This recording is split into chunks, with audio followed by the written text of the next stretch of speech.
வணக்கம் நண்பர்களே. இஎஸ்ஐ காப்பீடு நெருங்கும் கடைசி தேதி.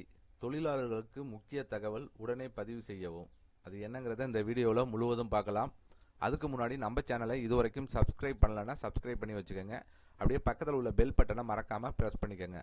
அப்போ தான் நம்ம சேனலில் இது போன்ற வீடியோக்களை அப்லோட் செய்யும்போது உங்களுக்கு தொடர்ந்து கிடைக்கும். வாங்க வீடியோக்குள்ளே போகலாம். தொழிலாளர் அரசாங்க காப்பீட்டுக் கழகம் மூலம் ஸ்ப்ரீ 2025 திட்டம் செயல்படுத்தப்படுகிறது. ஒரு நிறுவனத்தில் 10 அல்லது அதற்கு மேம்பட்ட தொழிலாளர்கள் பணிபுரிந்தால் அந்த நிறுவனம் கட்டாயமாக இஎஸ்ஐயின் கீழ் பதிவு செய்யப்பட வேண்டும். இதுவரை பதிவு செய்யாத நிறுவனங்கள் ஸ்ப்ரீ 2025 திட்டத்தின் மூலம் தாமாக முன்வந்து தங்களது நிறுவனம் மற்றும் தொழிலாளர்களை இஎஸ்ஐயில் பதிவு செய்து கொள்ளலாம். இந்த திட்டத்தின் இணைவதற்காக காலக்கெடு வரும் 31ஆம் தேதியுடன் முடிவடைகிறது. அபராதமின்றி பதிவு செய்யும் சிறப்பு வாய்ப்பு.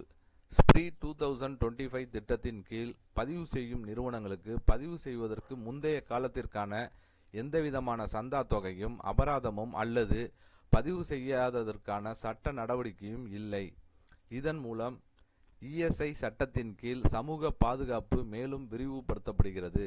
10 அல்லது அதற்கு மேற்பட்ட ஊழியர்கள் உள்ள பதிவு செய்யப்படாத தொழிற்சாலைகள், கடைகள், தங்கும் விடுதிகள், உணவகங்கள், திரையரங்குகள், போக்குவரத்து நிறுவனங்கள், செய்தித்தாள் நிறுவனங்கள், தனியார் மருத்துவ மற்றும் கல்வி நிறுவனங்கள், மாநகராட்சிகளில் பணிபுரியும் தற்காலிக மற்றும் ஒப்பந்த தொழிலாளர்கள் உள்ளிட்ட அனைத்து நிறுவனங்களும் இந்த திட்டத்தில் அடங்கும்.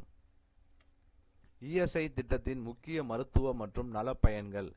இஎஸ்ஐ திட்டத்தின் கீழ் காப்பீடு பெற்ற தொழிலாளர்கள் வேலை சேர்ந்த முதல் நாளிலிருந்தே தங்களும் அவர்களின் குடும்பத்தினரும் புறநோயாளி மற்றும் உள்நோயாளி சிகிச்சை பெறலாம்.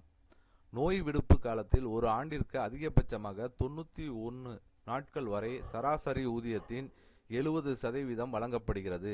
காசநோய், புற்றுநோய், தொழுநோய் உள்ளிட்ட 34 வகையான நீண்டகால நோய்களுக்கு அதிகபட்சமாக 730 நாட்கள் வரை சராசரி ஊதியத்தின் 80% வழங்கப்படும். பெண் ஊழியர்கள் முதல் 2 குழந்தைகளுக்கான பிரசவ விடுப்பின் போது 26 வாரங்களுக்கு முழு ஊதியம் பெறலாம்.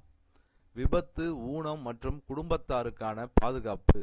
வேலை நேரத்தில் அல்லது தொழிலின் காரணமாக ஏற்படும் காயங்கள் மற்றும் ஊனங்களுக்கு குணமடையும் வரை சராசரி ஊதியத்தின் 90% வழங்கப்படுகிறது. மருத்துவ நிபுணர்கள் பரிந்துரைக்கும் விகிதப்படி நிரந்தர ஊனத்திற்கான மாதாந்திர ஓய்வூதியம் வாழ்நாள் முழுவதும் வழங்கப்படும்.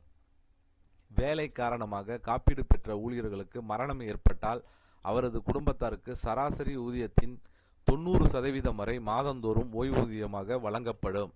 ஓய்வுக்கு பிந்தைய நலன் மற்றும் கல்வி வாய்ப்புகள். பணியில் இருக்கும்போது தொடர்ந்து 5 ஆண்டுகள் இஎஸ்ஐ சந்தா செலுத்தி ஓய்வு அல்லது விருப்ப ஓய்வு பெற்றிருந்தால் தொழிலாளரும் அவரது துணையும் ஆண்டுக்கு ரூபாய் 120 மட்டும் செலுத்தி அடிப்படை மருத்துவ பயன்களை தொடர்ந்து பெறலாம். மேலும் இஎஸ்ஐ காப்பீட்டாளர்கள் மற்றும் உதவி பெறுவோரின் குழந்தைகளுக்கு இஎஸ்ஐசி மருத்துவ மற்றும் பல் மருத்துவ கல்லூரிகளில் இடஒதுக்கீடும் வழங்கப்படுகிறது. கண்டிப்பாக இது தனியார் துறையில் வேலை பார்க்குறவங்களுக்கு ஒரு பயனுள்ள தகவலாக இருக்கும்னு நினைக்கிறேன். இந்த வீடியோ உங்களுக்கு பிடிச்சிருந்துச்சுன்னா லைக் பண்ணுங்கள். உங்களுடைய கருத்துக்களை கமெண்ட் செக்ஷனில் கமெண்ட் பண்ணுங்கள். உங்கள் உறவினர்கள், நண்பர்களுக்கு ஷேர் பண்ணுங்கள். மீண்டும் இதுபோன்று வேறு ஒரு வீடியோவில் சந்திப்போம்.